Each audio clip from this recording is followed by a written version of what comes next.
Hello again. Now, a little while ago I posted a video on YouTube of me playing a piece that I'd written, an acoustic piece called Sevens.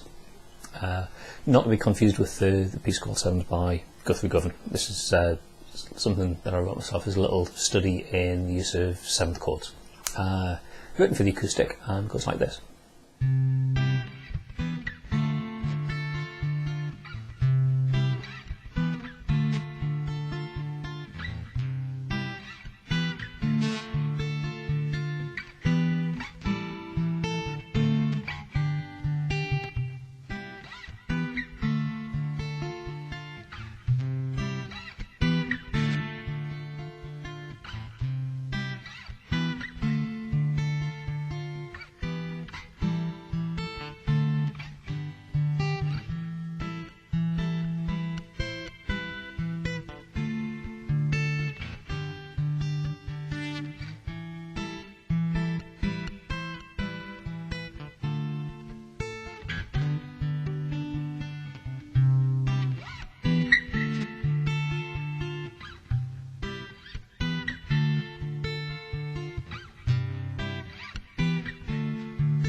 So that's a piece that was written on for acoustic, but my acoustic guitar desperately needs a new set of strings, so I'm just going to play it on the electric today.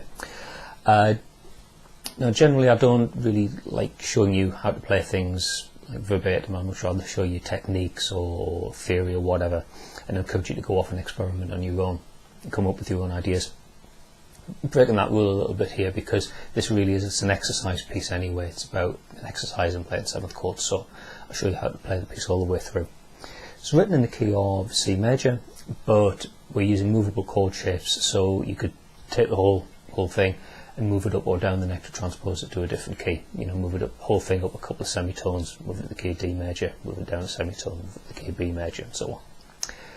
But I'll show you it as it was written in the key of C major, so let's dive in. I'll show you the chords that we're playing.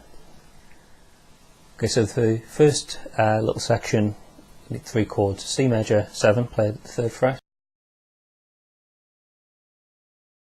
an E minor 7, played at the 7th fret,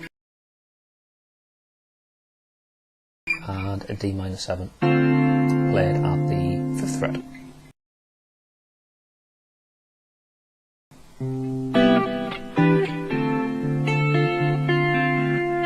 And that little finger picked section on the D minor 7th chord, the strings I'm playing are 5, 1, 2, 5, 2, 3, 4.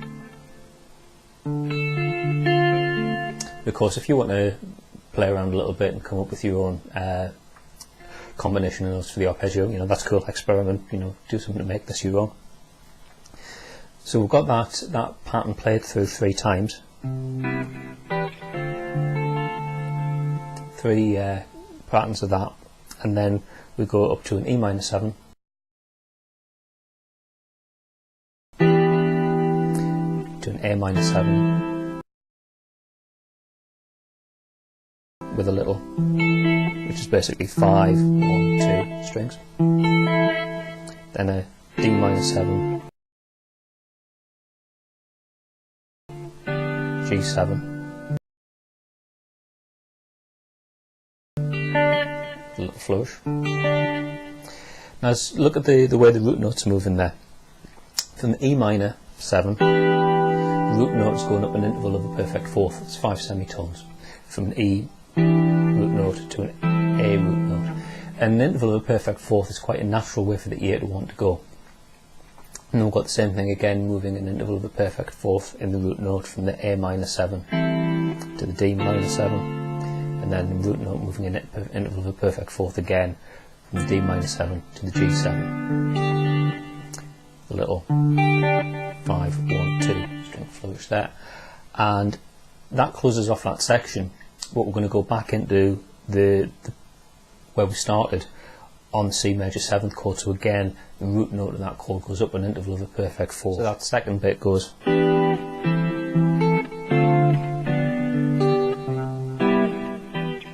back to that pattern. So that's an interesting way of moving in moving the root note of the chord, constantly going up an interval of a perfect fourth. So that section gets played through again. 3 patterns of that, and then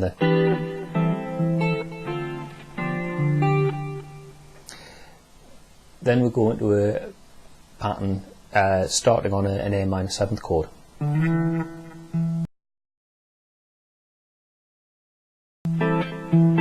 So we're playing all the notes there, and using the little finger just to put a B on the top E string, then up to a C on the top E string, and then down to a B again on the top E string.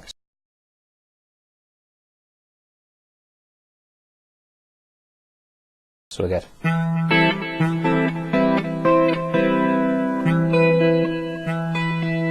then D minor 7, G7, so we've got that movement of the root note in an interval of a perfect fourth again.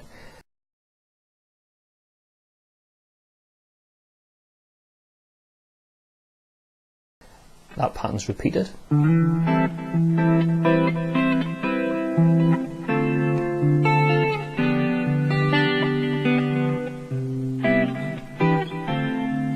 We go back and play this.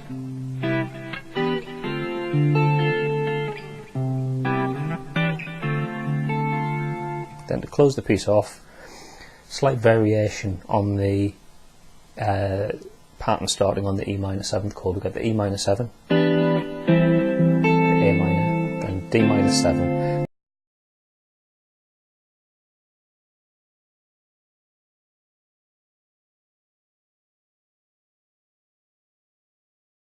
But this time, instead of going to a G7, we're actually going to go down and play a D flat 7 before going to the C major 7. So it closes off like this.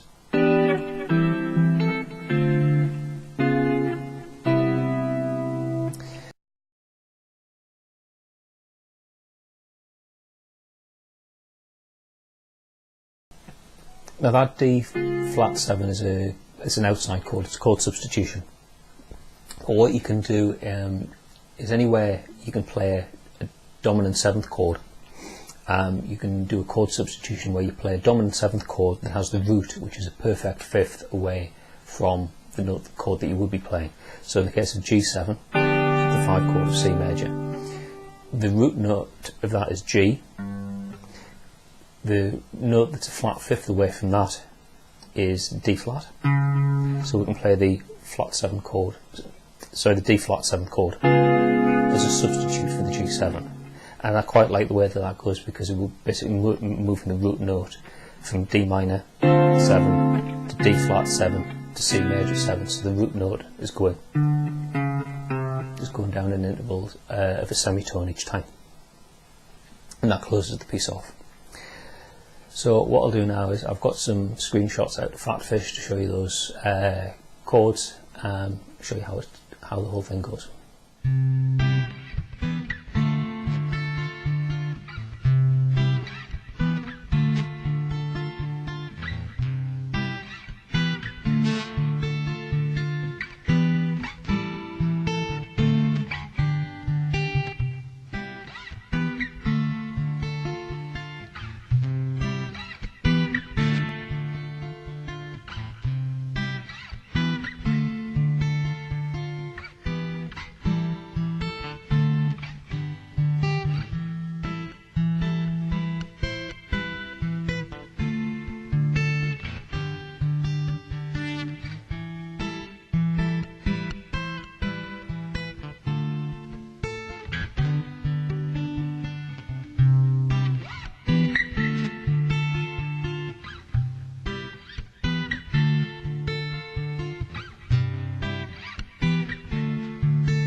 So that's that.